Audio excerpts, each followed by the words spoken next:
hear your favorite NFL legends sharing their stories and insights every week right here on Thursday Night Tailgate with Chris Mascaro and Bob Lazari. Take it away, Once guys. the door is locked, there's no way out. And now back with us is former Cleveland Browns Pro Bowl tight end Gary Barnidge. Let me remind you about Gary's background. He's from Bowling Green, Kentucky. Played his college ball at the University of Louisville from 2004 to 2007, where he helped them do a pair of one-loss seasons in 2004 and 2006, including a win in the 2007 Orange Bowl over Wake Forest. He was a fifth-round draft pick in 2008 by the Carolina Panthers. Has been playing in the league, hopefully, since 2008 with the Panthers and the Browns. He was named to the Pro Bowl in 2015 when he had over 1,000 yards receiving and 9 touchdowns, and we're honored he is back with us tonight here on Thursday Night Tailgate. Hey, Gary, Chris, and Bob here. Thanks for coming back on the show. Hey, Gary. Oh, thank you for having me. I appreciate it. So, Gary, a question that Bob and I have been asking ourselves since the 2016 season ended is, how in the world is Gary Barnidge still a free agent? I've been waiting for my Steelers to hopefully give you a call. What have you heard? How are you not on a roster somewhere right now? I think the main thing is people are trying to pay me minimum, and stats have proven that I'm worth more than that, and teams don't want to pay that, and it just doesn't. It's all a numbers thing. They always say, "Oh, it's based on numbers, based on numbers." But if you want to base anything off numbers, I've been a top 15 tight end the last 2 years. So I don't understand. It's not like I'm asking like $20 million or anything. I think they were trying to make me play for minimum, and it ain't worth that. Yes, to your point, Gary, if I calculated this correctly, in 2016 you had 55 catches coming from 6 different quarterbacks, and you had 8 different quarterbacks over the last 2 years there in Cleveland. So you were pretty productive with a merry-go-round at the quarterback position, and according to Pro Football Focus, you only gave up 5 quarterback pressures in 2015, and you were the best pass-blocking tight end in 2016. So it doesn't make any sense to me how this is paying, particularly when you look at some of the other guys getting jobs. I mean, it's got to be frustrating for you. It is frustrating, but they feel like they want to pay less, and it's just not. It doesn't make sense. Like everybody wants to talk about like the media wise, and people are like, oh, he had a down year last year. I didn't have a down year. If you look at it, my previous year I had 130 targets. Last year I had 81 targets. It's opportunities. My opportunities went down a lot, and I still made the most of what I had opportunity-wise. Same thing in the red zone. Everybody's like, oh, he only had 2 touchdowns. And the year before I had 9. Well, the year before I was targeted 30 times in the red zone. Last year I was targeted 7 times. So that has nothing to do with me. That has to do with opportunities, and I made the most of the opportunities I was given. And I know that's what kills me when people say, oh, it's a numbers game, numbers, but my numbers speak for themselves. And as you just stated, I've done everything with 6 different quarterbacks. I had 6 different quarterbacks, and one of them being a receiver throwing the ball. So I was able to produce with whoever was throwing the ball. It didn't matter. But if teams just wanted me to play for minimum, that's fine. I don't need to play for that because it's just not. Doesn't make sense. It just doesn't make sense when there's other guys out there that they're getting paid for what they've done, and they haven't even done as good stats as I've done for the last 2 years. Right. So it just doesn't make sense to me. I think a lot of it is, oh, your age. But as I've proved the last 2 years, my age has nothing to do with anything. I was always a thing, and I've still produced with my age.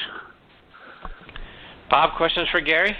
Hey, Gary, it's great to speak with you again. And I would assume, Gary, you're working out as if it's an off season, and if a team did come calling with a deal, you probably would be ready to play in a couple weeks. Yes, I'm always ready. That's one thing we don't have to worry about.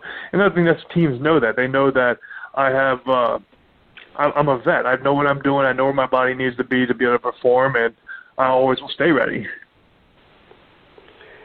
And Gary, as far as you're at the age you should be in your prime right now, and I know it's hard to look post-football career when you still have that burning desire to play, but as far as looking down the road in the future, would you like to stay in the pro game some way as far as maybe coaching or maybe the media, et cetera? That I haven't thought like that yet, because if I was going to coach, I'd prefer to start at the high school level because I plan on having a family, and I know how coaches are in college and pro. They don't ever get to spend time with their family because you're working all the time. So maybe that'd be something maybe down the road, but right away, no, not really. No, start. I really don't plan on anything like that. But you never know. You never know what could pop up and how things could change. And Gary, the Browns are obviously struggling again this season. They're 1-21 under Hugh Jackson, and they've switched quarterbacks again this season. They've gone from Kaiser to Kevin Hogan, back to Kaiser. Now, do you think the coaching staff or the front office is starting to feel the weight of only having that one win? Are they panicking a little bit by going back and forth between quarterbacks? I don't know if they're panicking. I think it's just everybody gets onto them for changing quarterbacks. Everybody gets onto them changing coaches, but then when they try to establish a plan where, guys, we're going to stick to this, it's going to take time, and then they don't win, people are like, oh, they need to get a new coach, they need a new quarterback. You're just complaining what you just told them. You're complaining about what they did beforehand. Now they're trying to stick to it. You complain about it. So they're in a lose-lose situation in that aspect. Nobody's going to be happy with whatever decision they make unless they start winning, and it takes time. Like, they have so many young guys.